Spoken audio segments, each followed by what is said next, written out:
Welcome to my channel. If you're new, I'm the Fury of Abyss.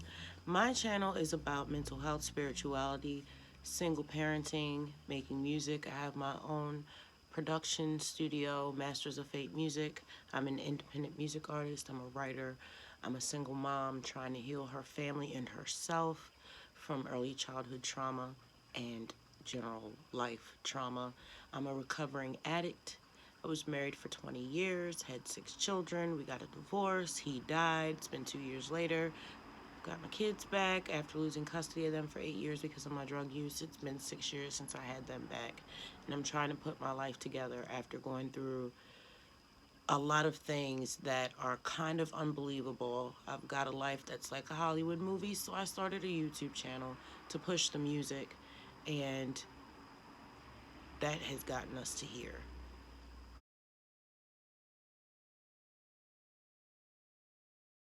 The topic of this video is about something I've spoken on before, but I've never experienced it in the way that I've experienced it in the past week.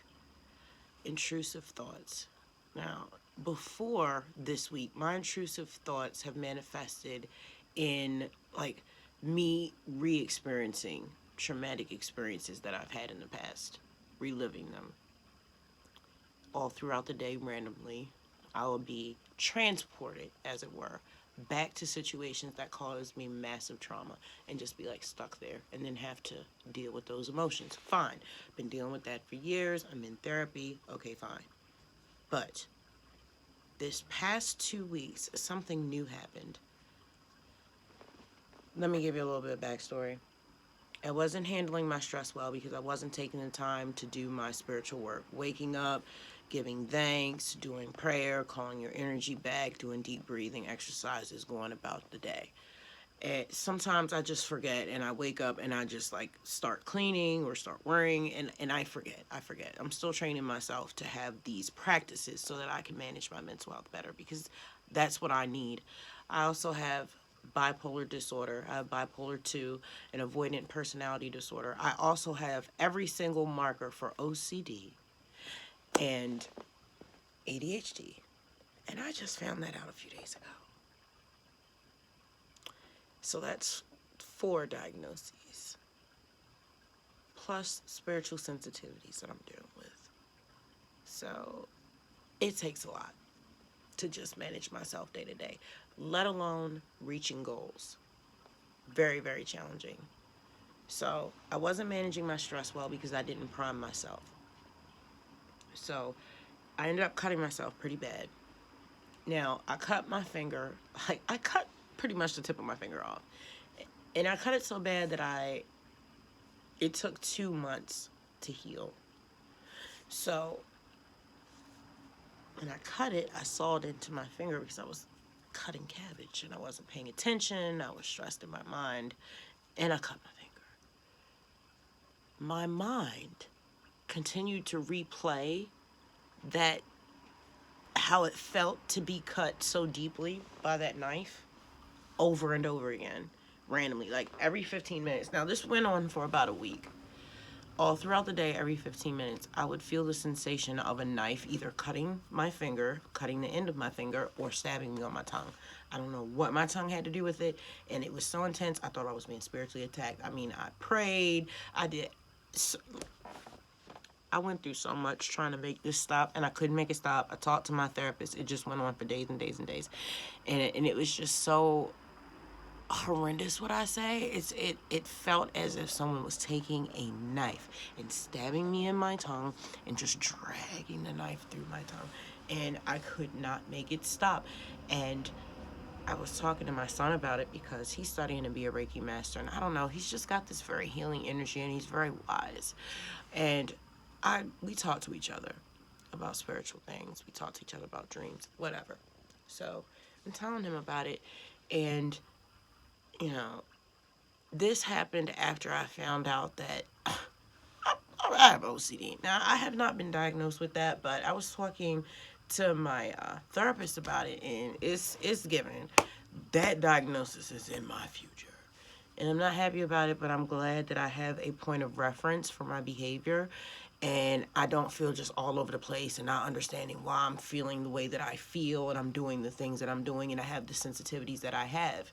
Now I understand why I do everything in threes and why I'm constantly counting stuff and why I'm always cleaning and why I have these intrusive thoughts that are very hard to control. Now I understand obsessive compulsive disorder, and now I can start to figure out what's going on with me on a biological level so I can adjust my food, my environment, and my activity so that I'm affecting the chemicals in my body and I'm supporting better mental health and stop setting myself up for failure by doing things like drinking caffeine or staying up too late or just doing things that are going to like release cortisol into my body, making me even more stressed, which helps me circle back to the fact that I was not dealing with my stress well, which is why I cut my finger to begin with and started having intrusive thoughts. But this is the first time that my intrusive thoughts actually caused me physical pain. I felt so out of control of my own brain. I could not make the pain stop. I could not make the thoughts stop. There was nothing I could do. And I just prayed. And I just, like, it always comes back to prayer. I feel like even atheists, when their behind is on the line, it's just like, God, please help me. Because what else is there? There's always that. I don't ever want to be that person that only goes to spirit when in need. So I try to stay in a constant state of prayer. Even when things are going good, it's always just thank you. You know, even when things are going bad, it's thank you that things aren't worse. I try not to ask for too much. I'm not gonna lie. I do ask for protection, wisdom, strength, money, and also the wisdom to invest that money properly and save it. But I don't always feel right about asking for things because then it's like, if you get it, are you going to take care of it? But whatever. That's a whole separate topic for a whole separate video. This was the first time that I felt so completely out of control that I could not control my brain and I did not know what to do. I didn't know what to do. So I prayed and I talked to my therapist. I did deep breathing exercises. I moved around more. I tried to refocus my mind because that's all I could do. And then I kind of just leaned into it. I was just like, just lean into it because I didn't know what to do to make it stop. So I'm talking to my son about it, and he said that he's experienced things like that before and that it would just go away with time. It felt good to have someone empathize with me. It made me feel less crazy. Not that it matters if you are crazy. It is what it is. You know, self-acceptance is a big part of this mental health journey with me.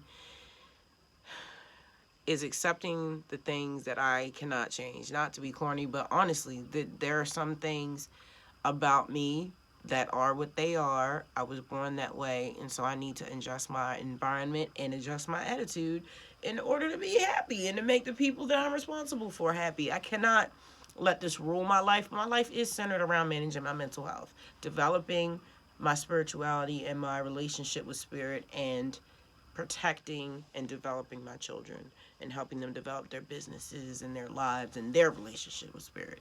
That's all I have room for. And see, acceptance. I understand that I only have a certain capacity. I have only a certain amount of space for other people in my life because I get very overwhelmed and overstimulated. And then my experience here becomes miserable. I have to accept that there are some things I have to sacrifice in order to be happy and healthy. And any more relationships in my life is one of them. Caffeine is one of them, drugs is one of them, alcohol is one of them, and sex is one of them. These are things I can't have in my life because I get distorted. I get so distorted and so distracted. If you are on the spectrum, you are special. And I can relate. And you are loved. You are not a mistake. Bars. But I just wanted to share that with you. After I talked to my son about and he reassured me that it would go away in time. And I felt that as well. Because I'm like, there was a point there I'm like, is this going to be forever? But I knew it wasn't going to be forever. I felt like this was happening because I was under stress. This was happening because I was very stressed in that moment. And that's something else I had to realize. If I feel like sometimes if you're having intrusive thoughts, it's not always necessarily a spiritual attack. But I did that part of the work too, just in case. But I felt more this was a mental health thing. This was a me being stressed thing, me holding trauma in my body, my nervous system being damaged, replaying the trauma to my finger thing. Just like how when I got the epidural with one of my babies, I felt, even right now it feels sore. And this was over 15 years ago. I had ghost pains, or maybe they weren't ghost pains. Maybe it was actual pain, because if you know about epidurals, then you know. Maybe it was actual pain, but for years, I can't even to this day watch a TV show where a woman is giving birth because of that. Like, there's just some pain I feel like you just keep trapped in your body. Either way, I just had to do a lot of work to. Now, what did my therapist say? You change your neurotransmitters, something. I just had to do a lot of mental work to like divert that thought pattern and just basically try to stop thinking about my body parts being sawed off. And I told my therapist, I was like, I can only imagine when people get like stabbed up several times and live, or like burned, how even after they heal, they keep feeling that sensation. And I remember feeling the sensation of giving birth months after I had given birth.